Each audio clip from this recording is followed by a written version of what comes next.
All right, let's explain a little bit about what's going on here. I set up this character to play, and I think I'm actually probably not going to play with this character because I want to just be looking at different art.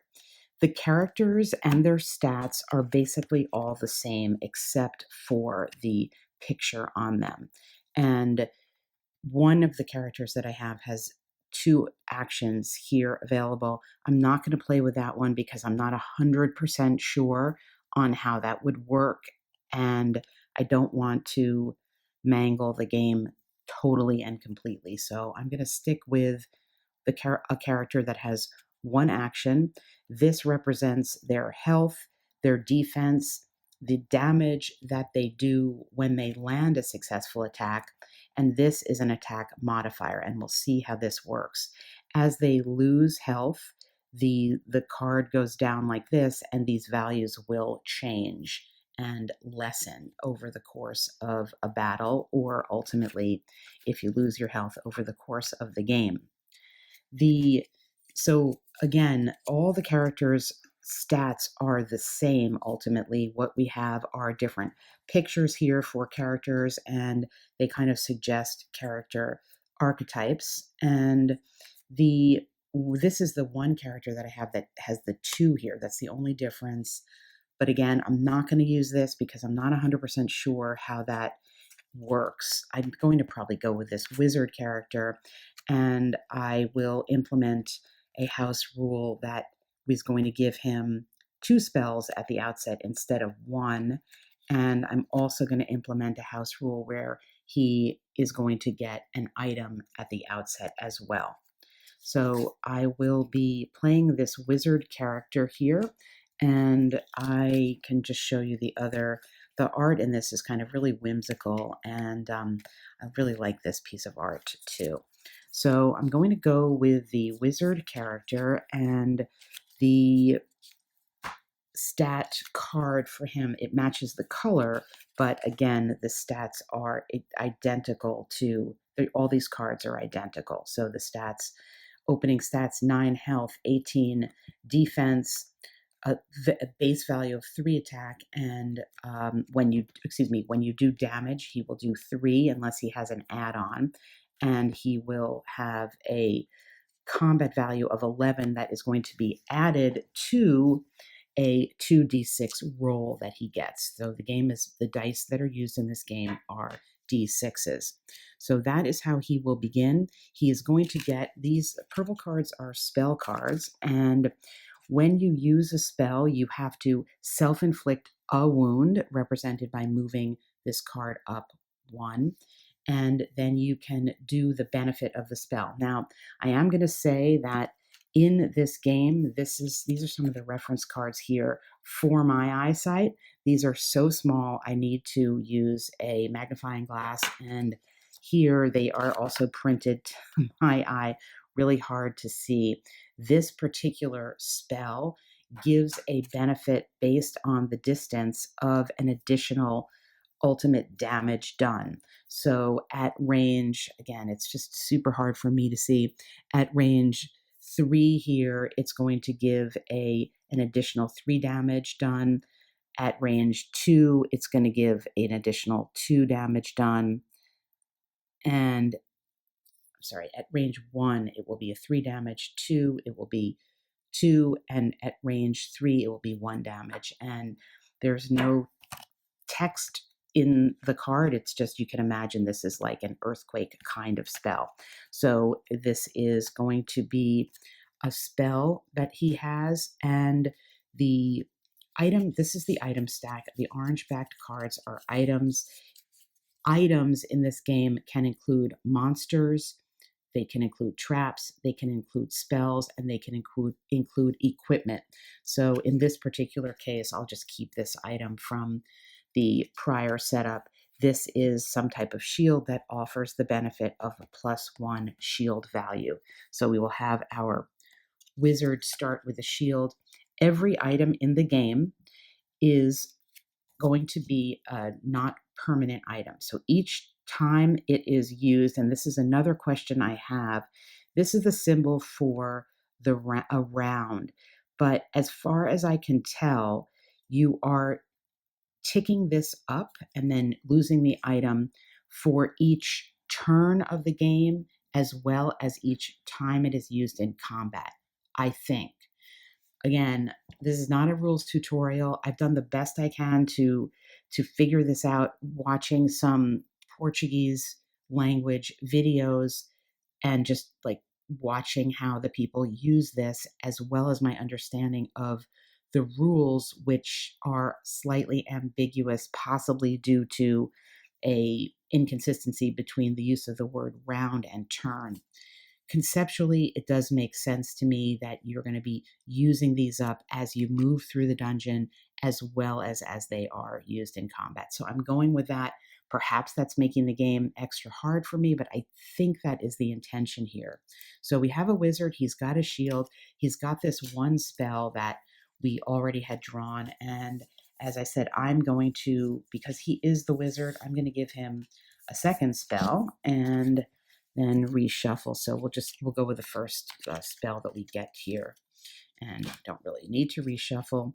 So this is whatever this spell is, and this actually offers him a shield value. So it's a defensive spell that he can use. Perhaps it is some energy field shield, but in order for him to use that to cast it, he will have to do 1 damage to himself.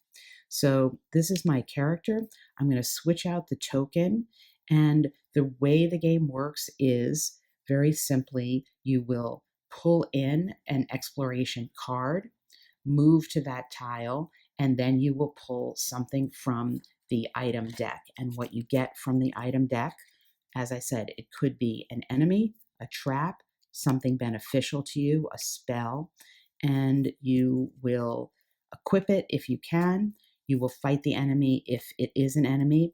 There are also, in the way I'm playing this game, I have added in some blue cards. This is a mission card from one of the decks, and what it says, again, I think, is that when you find the key, the crown, and the ring, plus 4 bags of gold as you travel through, that you have completed your mission. Now, I have these 4 mission cards and there are 5 different items, I think, or 6. All those item cards are mixed into this deck here. The way I'm going to be playing this game also is that if I get any one of these, I will be able to use it for a benefit. And I think the benefit is going to be the benefit conferred by these. There's gem cards in the game also. And we'll just look at the rules here a little bit, and then we'll get to the gameplay because I think that's the easiest way to show you what's going on. They're magic stones, actually. So item cards, which are magic stones, will allow you to send you to one of the yellow or black portals in the game, and you need one of those cards to face the dungeon boss. It can restore health to you, the magic stones, or it can resurrect you if you have been defeated. So I'm not sure, again, when I get one of these magic items, I may say, well, it can be used to restore D6 health. Not completely sure about that in terms of getting through the dungeon. Why am I playing this way? Well, I'm playing this way because I have put together with the item expansion that I was sent. It's such a big deck that I think in order to get through the deck, to get the gems as well as to balance the game, there's more positive, but there's also more negative in the deck. So that's why I added in the positive things, because the goal of the game is going to be to either collect these items and then face the boss, or the other outcome was to collect the gems and then face the boss. So to balance the game, that is how I've chosen to do it.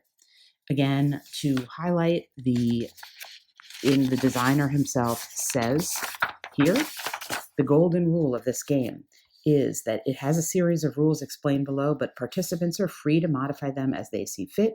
It's your game and you can modify it however you like.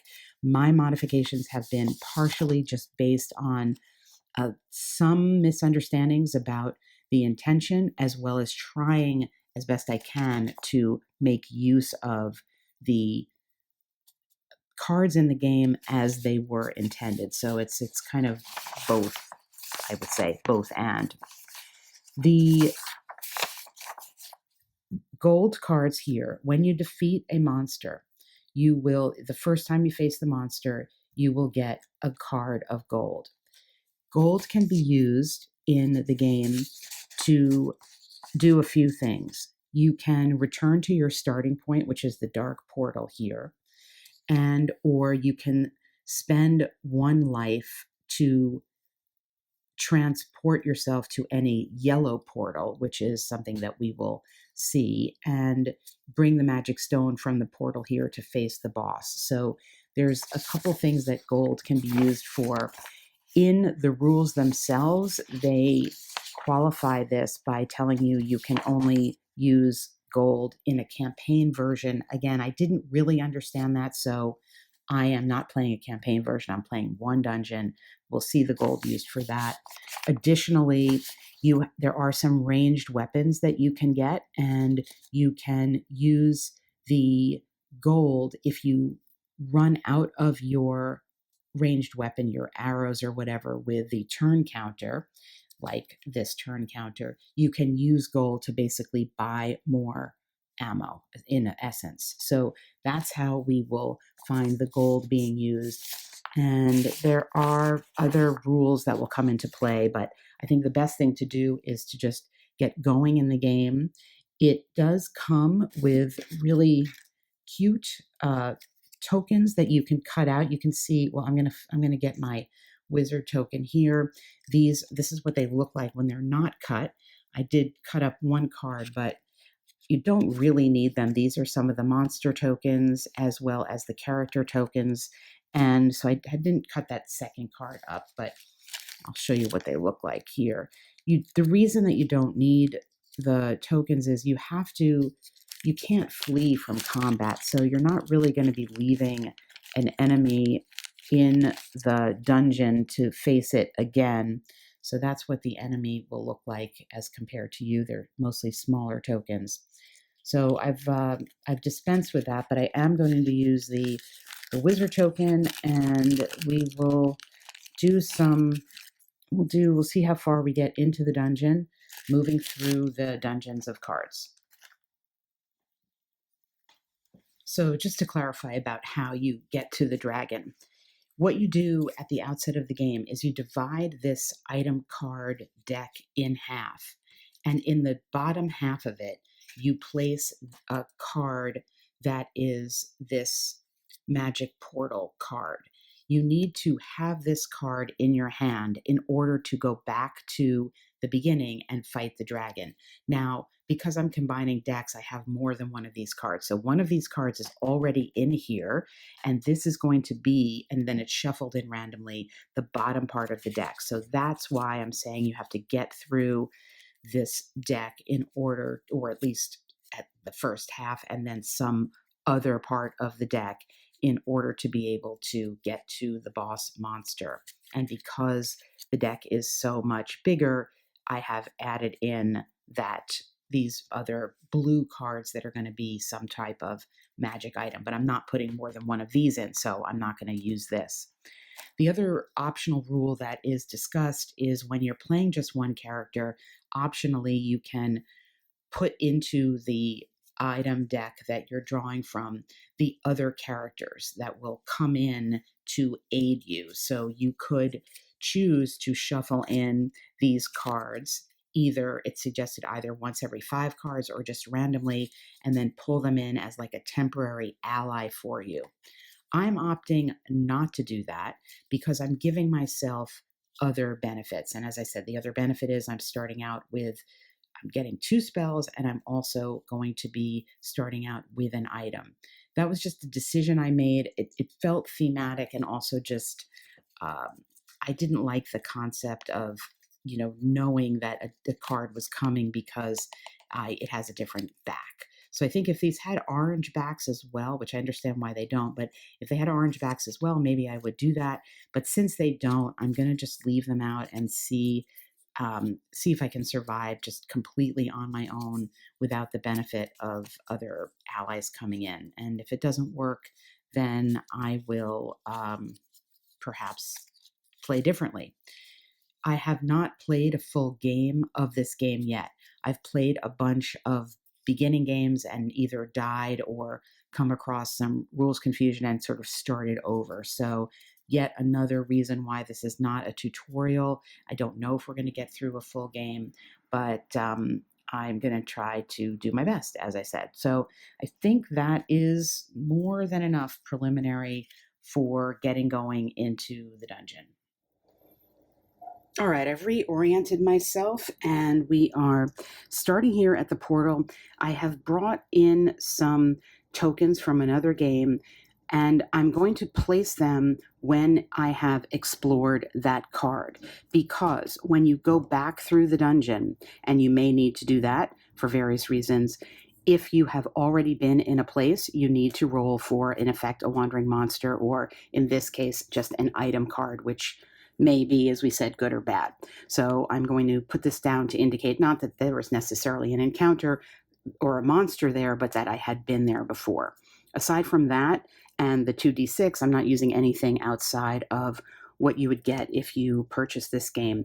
My character is a little off to the side here, but we'll figure out what the best way of demonstrating it is. So to begin, the first thing you do is you pull in a card. Oh, we got a yellow thing right away. Yellow things are good. They are called yellow portals. You can use them as you can spend a life point to use magic to transport yourself to the dark portal. Well, in this case, we're right there. You can spend 5 gold to resurrect an ally. Now, in this case, we're not using any allies. So I'm going to say that I could heal myself. And 2 gold to recover all your health. So how I'm going to differentiate this is 5 gold will bring me to full health. 2 bags will give me a d6 health roll back. And you can spend a bag, again, as it said, to move to the dark portal. As it turns out, right here, it's right next door. So for our first action, we're going to move here, and we will draw the top card in the item deck, and it is, right away, it is going to be a pet. This is going to be an asset for us, and you can see this here. I think there's only 1 pet in the game. There might be 2. This is going to add an additional attack value. So we will equip our pet, and we will give our pet the countdown counter, because they're only going to be good for those 10 counters of the rounds or the game. And again, I'm slightly confused right now as to which it is, but I'm going to use the one that is the most severe. So every time we have a new turn, I will count down 1, and every time in combat we use the ability of the pet, I will also count down 1. All right, now I am going to reorient it to try to get you to see this per what I think the game says. Because we had the first turn, we're going to tick back 1 usage of this shield. But we just picked up the pet. It's going to have 10 usages. And now we go to the next turn where we draw in another card for the dungeon. And it's looking, let's put it this way. So we're going to move here, and we're going to draw from the item deck. And ooh, we got a spell. And I realize we have these 2 spells here. The spell is, this is going to additionally give us an attack. Remember, we already have one of these, and every time we use the spell, it costs us 1 life. Now, I don't think in the rules the spells have usage values like the rest of the items, because you're costing yourself a life. However, to be fair, because I am allowing myself to start with 2 spells and now I have a third one, I am going to apply usage to them when I use them. They're not set up for that yet, but that trying to keep it semi-balanced. And we continue on. I forgot to mark that. Obviously, we've been to the main portal. That's where you start the game. So there was no encounter there. We're pulling in another card here, and we will indicate that we have been here, move here, pull in a card, and we have an enemy. Now, the enemy here is, you can see this triangle here with the 1 pip revealed. This is a level 1 enemy. So what we're going to do is we're going to take the enemy cards, I should say the enemy trackers, and you can see here you match up. This is the level 1 side, and then this is the level 2 side. So what we're going to do is this is going to be a level 1 enemy that will start as such. So this level 1 is going to have 4 health, a shield value of 16. He will do 3 damage if he's successful in an attack, and his attack modifier is 10 added to whatever he rolls on the d6. Just to get a sense of the difference in the cards, the level 2 side has 6 health, a 17 shield, does 3 damage if it lands, and it has a attack modifier of 11. But luckily, this is a level 1. They were just kind of randomized here. So we lucked out, and in the attack, we will go first. Basically, what we're doing is we're rolling our 2d6, and we're looking to see what other benefits we have. Now, in this instance, if we do land a successful attack, meaning we roll greater than their shield value of 16, we will get a benefit of +1 attack to our 3. We would land 4 blows. When he attacks us, we get to add on 1 to our own shield value of 19. But we get to go first. I'm not going to use a spell right now because I want to show you how the basic combat, whoops, my d6, how the basic combat works. So we're going to roll our 2d6, and we rolled a 6. So 6 plus 11 is 17, which is just 1 more than his 16 shield. Doesn't mean we do 1 damage. It means we hit. How do we hit? Well, us plus our pet is going to do 4 damage. The way damage is marked for the enemies as well as us is counting up the number of rows of damage you do. So 1, 2, 3, and actually he's dead. He only had the 3 health, ultimately only could absorb the 3 damage, and he is dead. So that was really, really quick combat. He did not, I don't think it's simultaneous combat, so it's not as if we are trading blows and we're not going to take a wound from him. We just dispensed with him, basically. Now, per the rules, the first time you encounter any enemy, you will get a bag of gold or a gold card from that enemy. In this case, we got 2 gold. As it goes, what you do is you put the enemy back in a discard pile or underneath here. There are certain circumstances where, for example, you might come wandering back and need to encounter a wandering monster. You draw those monsters based on the level from your discarded monster pile. So I'm just going to keep this to the side. And now we got from him 2 bags of gold. At one point, I was playing around with a house rule where every time you encounter an enemy, you needed to roll to see if he gave you something, a 5 or 6, just every time, because I felt like it was too easy. But for this demo, I'm trying to go through mostly as the rules are. And then at the end of the video, I'm going to talk about some different ways I tried to play the game. But success, so that was great. And we got some gold, and we can indicate that we have been here and move on and draw the next card here. Wow, we're getting a lot of these portals here at the outset, and we were going to move right into this dungeon area, drawing a card. Oh, I forgot to do something. So we used our pet, we used our shield. Well, we didn't use our shield, but it was around, and actually it's a new turn. So again, I'm going to do this, and I'm going to do this, and you start to see where it can become urgent to get items and things out of here, because your benefits can go away pretty quickly. And I may have already miscalculated. I'll try to go back and make sure that this is accurate. In any case, we have just encountered a trap. Now, this is a web trap, and I'm slightly confused about what this means. Per the iconography, this would mean for one round, we are, I guess, stuck in the trap. Again, not really clear to me the game impact of this meaning. So, thematically, what I'm going to do is say that that we're entangled in this maybe until we have the next encounter where we need to lose a round of the encounter. Again, I'm not really clear on how to have an immediate impact of this unless, well, you know what? Actually, now that I'm thinking about it, here's what I'm going to say thematically. Our pet loses a round and our shield loses a round. As we're walking through it, our stuff gets entangled in here and they each lose a round. That's how I'm going to do. That's going to be how I do it. All right, now I may have forgotten to tick this back for the turn. I'm not sure. Double check that. We are going to indicate we've been here. Now I'm going to new turn, tick back again, and draw in a new area. And we'll put this area here. We can sort of still see it.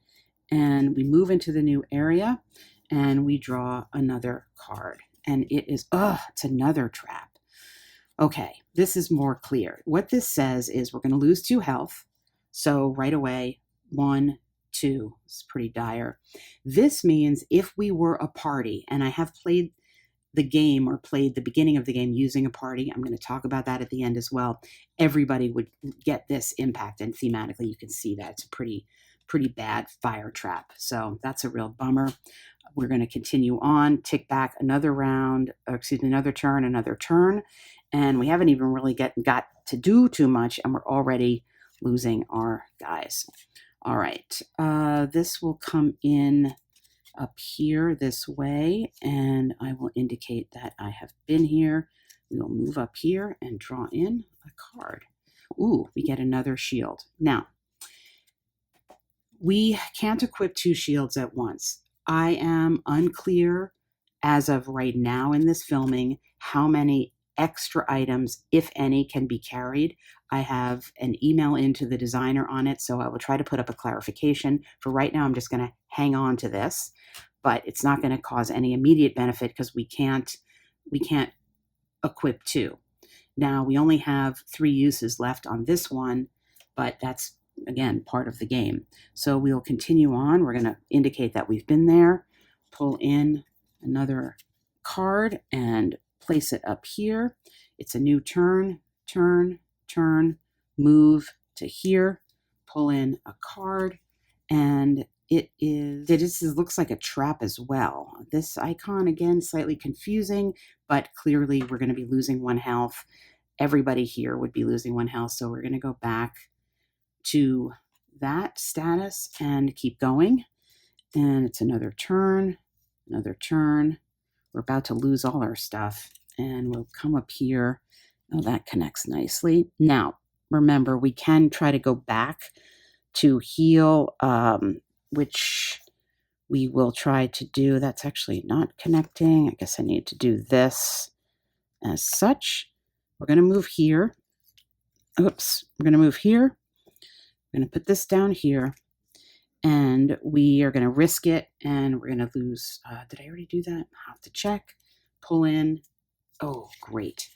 It's an item. This is a ranged weapon, and you are given the values for range capacity, and you are, as mentioned earlier, can possibly use gold to restock the number of items you have. We're going to hang on to that. And we only have the 2 gold. Now we can use, let's refresh our memory here. So it says here, again, this is a campaign mode only, but I'm not playing that way. You can spend 2 bags of gold to recover all your health. So you have to do that in a yellow portal.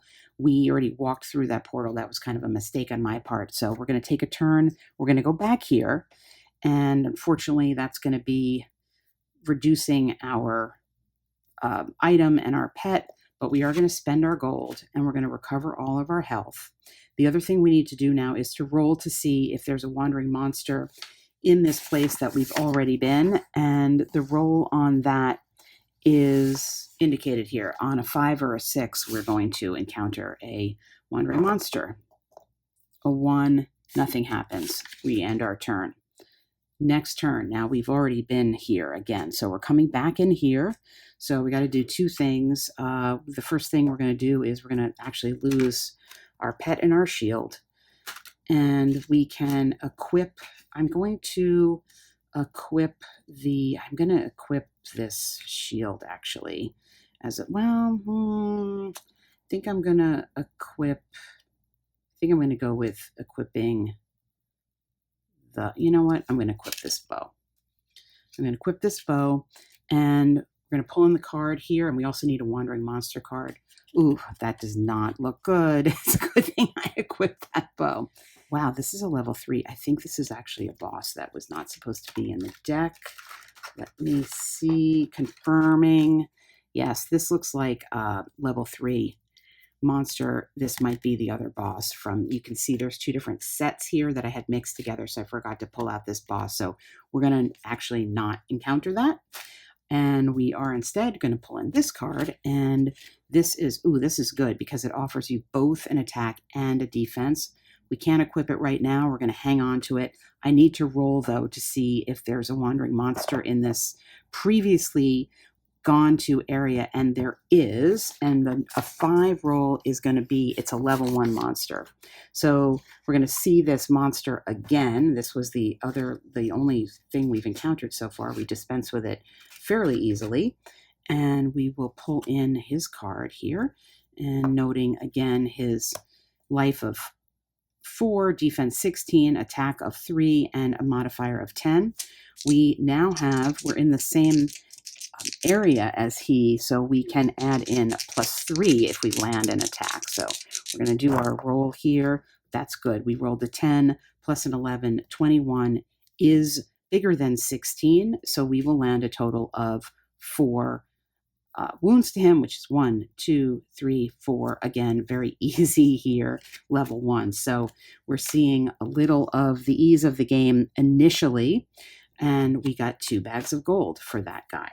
So now we can move on. It's another turn, so we're going to tick that back, pull in this card. It's a carder, and we'll move here, and we'll draw in another card. Ooh, these guys are cute, little gremlins, I think. Here's a level 2 monster, so we'll see the difference as it goes. We will get the stats for the level 2, and they have 6 health, 17 shield. They do 3 damage, and they have a +11 on their attack. So we'll give this a go and see where we are. I'm forgetting about my spells. That was a 4. That's not going to be enough to do any damage to them. They are going to attack us now, and they rolled a 6. +11 is 17. That's not going to be enough to do any damage to us. We can consider using a spell that I had forgotten about, and one of the spells here is this sort of lightning bolt spell. It's going to add +2 to our attack if we're successful, or the ground opening up is a +3 to our attack. I'm going to risk it. I'm going to take a health damage, and I'm going to use this spell, but it's only good if we actually hit, so it could have been in for nothing, and I will give this a round counter per my own rules to indicate that I have used it once already. So this will come, it's probably off camera, but I'm going to keep track of that. And now we're going to roll to see if that spell is going to come into play. We rolled an 8. And 8 plus 11 is 19. Luckily, that's 19 is going to be better than its 17 shield value. So we're going to do 3 damage, +3 is 6 damage, plus our spell is going to be 9 damage. And I think that's going to just dispense with it. 1, 2, 3, 4, 5. So that was worth it. And this level 2 little gremlins are out of here. They leave us some gold. They leave us, 3 bags of gold. So we now have 5 bags of gold. I think I've given you enough of the play demo to give you a sense of the game. What I want to do here is, this is going to be a spoiler alert. If you don't want to see the rest of the item cards, skip over this part of the video, but I do want to show them in the video for those who are interested, because we didn't see everything, and it gives a sense of the flavor of the game. So these are a combination of the item cards from the 3 decks that I have, the items deck and the deck box 1 and 2. Again, there's a link down below to the website for this game. You can see all the various decks available. So we have some more spells. This looks like a fire spell, for example. This, as I mentioned, is an example of a mission card that I had put in there to give myself some type of benefit. This is a backpack item, which is really cool because it offers you 5 actions that you can take. So this didn't really come into play in the demo, but we each had 1 action a turn. So we were doing like a move and then the combat, but this is going to give you 5 actions that you can do. So that will greatly expand the options here. Some more monsters here, just again, nothing different in terms of the stats for the level, but we have some really, I think, whimsical and kind of neat card art. And some more, another spell. Again, this is another one that sort of ties you up for some turns.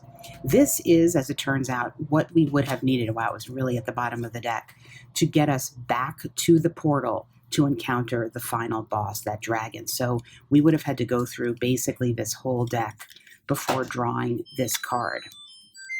We have a magic, or rather a sword here with a +1 attack value, another ranged weapon. This is a magical gem that's would give you a +9 health. That would be great. A trap, some more weapons, and some more spells with different values here. This again adds attack to you. A trap. This is a spell that will grant you some health. That's a pretty good one. Enemy. I think you get a pretty good sense of the types of things and the art that is involved. So, what do I think of this game? I think this game is great. It is something that I think requires a little bit of house ruling to adjust to bring a little more complexity to it than exists. And the first place that I would go with that is to the characters themselves. Basing my rules additions on the images suggested by the characters. For example, if I was playing this character, and this could work well if you were putting a party together, I would say that based on this drawing, this character could not use any ranged weapons, that this is a melee character only. Perhaps this character would be only able to use sword items, or maybe even only magic items, or some combination thereof. This character, let's see, again, you could make this decision yourself. There is a character that looks to have a ranged weapon. I'm not showing it right here. Or this guy could not use ranged weapons. Or maybe this guy could not use magic or spells. Something of that nature to create a party that had some differentiation within it that you're not getting with the rules as they are written. So that's one way to do it. A second way to do it, and this is what I initially started to do, was I simply pulled out all of the enemy and trap cards into one pile. So I knew that they were enemy and trap cards. And then the rest of the cards went into a different pile.